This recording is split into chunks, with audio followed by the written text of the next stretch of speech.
Assalamualaikum warahmatullahi wabarakatuh. Teman-teman semua, selamat datang di video kami. Kami dari kelompok 5, izinkan memperkenalkan diri. Saya Hanif Ahmad. Saya Salawatul Rahmat. Saya Manuel Kamarsi. Dan kami hari ini akan mengupas tuntas sebuah komponen paling krusial di dalam komputer, yaitu motherboard. Nah, di video ini kami akan mengupas tuntas apa saja komponen-komponen yang ada di dalam motherboard, dimulai dari port yang paling kecil, serta kami akan membahas fungsi dari komponen-komponen tersebut. Jadi ayo kita mulai. Baik teman-teman, pertama di sini saya akan membahas tentang soket CPU pada motherboard. Oke teman-teman, sebelumnya kita akan pause sejenak. Kami lupa menyebutkan bahwa motherboard yang kami gunakan dalam video ini adalah Gigabyte seri GA-H61M S2P R3. Perlu diingat, komponen pada setiap motherboard bisa berbeda-beda tergantung dari manufakturnya. Jadi, jika kalian menggunakan motherboard lain, pastikan untuk mengecek manualnya, baik dari buku panduan cetak maupun dari situs resmi manufakturnya. Oke, sekarang kita lanjut ke videonya. Jadi, komponen pertama yang paling vital adalah soket CPU atau CPU socket. Ini adalah rumah bagi otak komputer kita, yaitu prosesor atau CPU. Bentuk soket ini berbeda-beda tergantung jenis prosesor yang didukung. Misalnya ada soket LGA dari Intel atau AM dari AMD. Sangat penting untuk memastikan soket di motherboard kompatibel dengan prosesor yang akan kita pasang. Kalau tidak cocok ya tidak akan bisa dipasang. Contohnya di sini saya mempunyai sebuah prosesor Intel Core i7 generasi ketiga. Cara pasangnya gimana? Yang pertama di sini ada pengait untuk membuka penutup dari CPU soketnya. Kita tarik teman-teman seperti ini, maka akan terbuka seperti ini. Lalu kita pasang CPU-nya. Nah, pastikan di sini pada CPU mencari sebuah segitiga kecil di sini untuk mengarah ke arah mana prosesor ini cocok dipasang. Segitiganya ada di sini, dan di sini seharusnya ada logo segitiganya, tapi di kamera mungkin tidak terlihat. Jadi pasangnya seperti ini. Nah, udah terpasang teman-teman.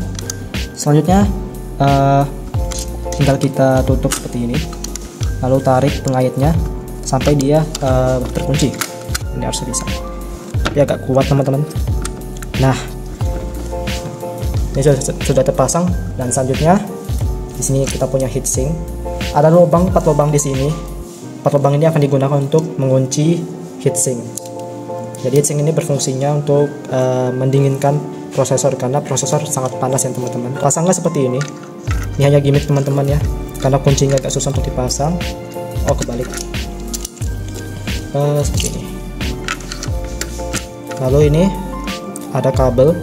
Sportnya nanti akan dihubungkan ke 4 pin ini. Di sini ada tulisannya CPU fan. Jadi akan dipasang seperti ini. Ya, seperti itu teman-teman. Selanjutnya teman-teman, komponen berikutnya yang sangat krusial untuk menghidupi motherboard dan semua yang terpasang padanya adalah konektor daya atau power connectors. Yang utama adalah konektor ATX 24 pin yang menerima daya utama dari power supply unit atau PSU. Bisa dicek di sini teman-teman. Di sini ada, kalau dihitung ada 24 pin. Selain itu ada juga konektor daya tambahan untuk CPU, biasanya berbentuk 4 pin atau 8 pin yang memberikan daya khusus untuk prosesor. Contohnya teman-teman, di sini saya mempunyai sebuah PSU. Di sini ada kabel-kabelnya. Nah, ini adalah kabel 24 pin yang akan kita pasang.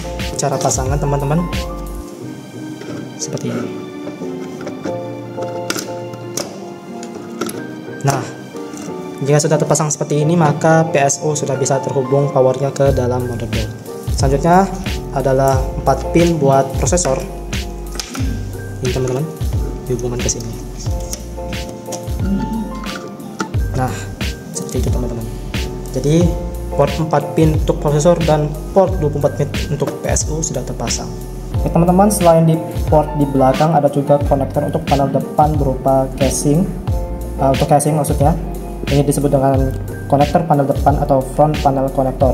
Ini berupa sekumpulan pin kecil tempat kita menyambungkan kabel dari casing untuk tombol power, tombol reset, lampu LED indikator power, lampu indikator aktivitas HDD atau SSD, port USB depan, jack audio depan, Dan memasang konektor ini kadang agak tricky karena ukurannya kecil dan harus sesuai dengan petunjuk di manual motherboard. Contohnya di sini kita punya speaker. Speaker ini berfungsi saat komputer memasuki mode boot lalu memasuki pause. Kode bit dari pause akan keluar dari speaker ini, teman-teman. Jadi seperti itu. Nah, ini saya akan melanjutkan penjelasan dari teman saya dari komponen motherboard ini. Ini adalah port memori atau RAM yang berfungsi sebagai tempat penyimpanan data sementara dan instruksi program yang sedang aktif digunakan oleh CPU. Contohnya seperti ini untuk pemasangannya.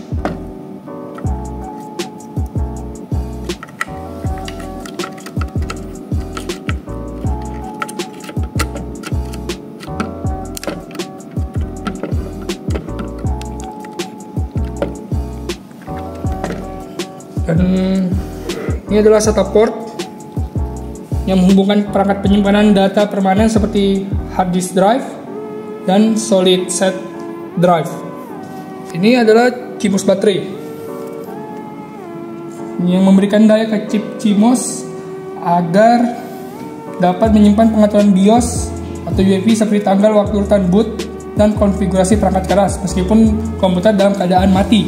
Dan ini adalah BIOS, yaitu program firmware yang pertama kali berjalan saat komputer dinyalakan, bertugas untuk melakukan inisialisasi perangkat keras dan membuat sistem informasi. Sekedar informasi tambahan lagi teman-teman, ada hal penting tentang RAM yang belum kami sampaikan.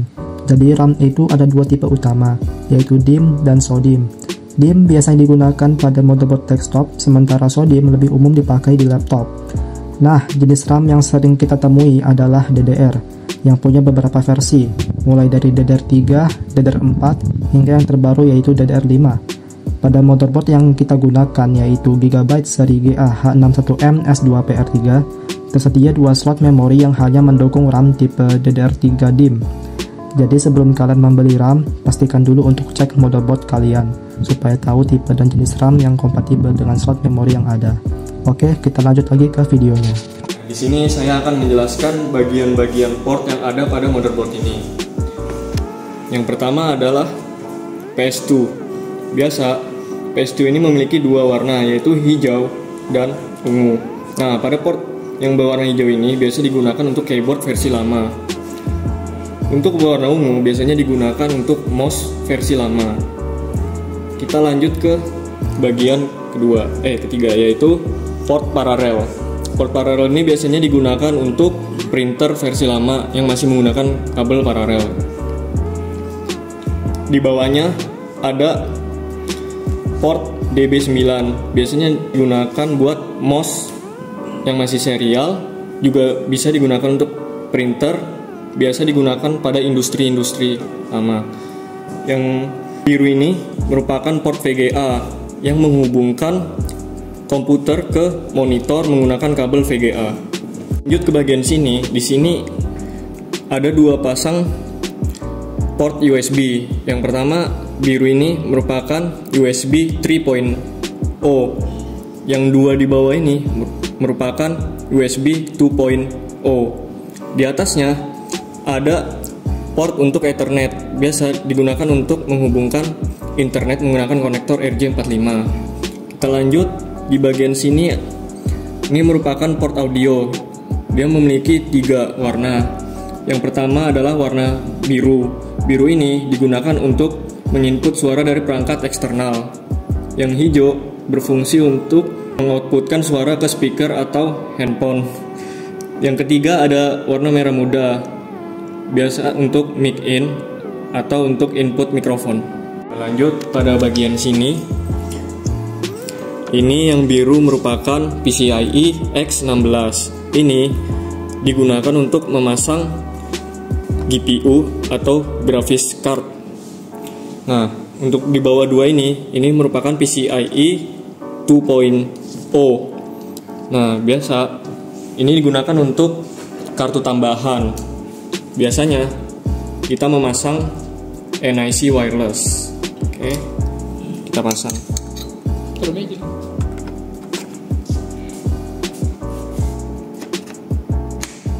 seperti ini. Baik teman-teman semua, sekian dari penjelasan tentang kami. Semoga penjelasan kami tentang motherboard ini dapat memberikan gambaran yang jelas tentang apa sih itu motherboard, serta fungsi-fungsi dari komponen bisa menjadi ilmu buat teman-teman semua. Terima kasih telah menonton. Assalamualaikum warahmatullahi wabarakatuh.